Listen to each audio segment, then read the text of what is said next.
प्रभु से क्या मांगें ये हमें पता ही नहीं होता।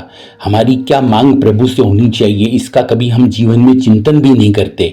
और कभी मांगने का मौका आता है तो हम तुच्छ संसार प्रभु से मांग लेते हैं। परिवार, पुत्र पौत्र, धन संपत्ति और व्यवहार के चीज़ें मांग लेते हैं।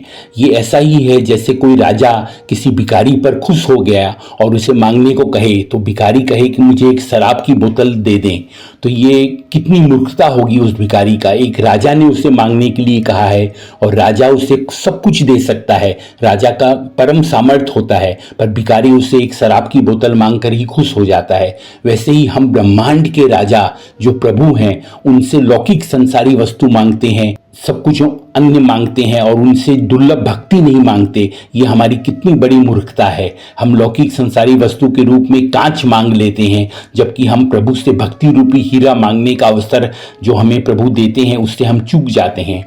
हम लौकिक संपत्ति जो भी मांगते हैं वह कांच से ज़्यादा उसका कोई भी मूल्य नहीं है, क्योंकि उन सब का नाश हमारी मृत्यु पर होना है।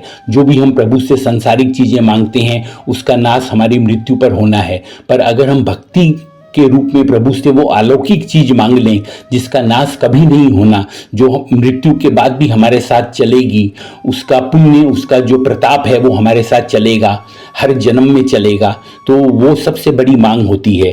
पर क्या हम इसके लिए तैयार हैं?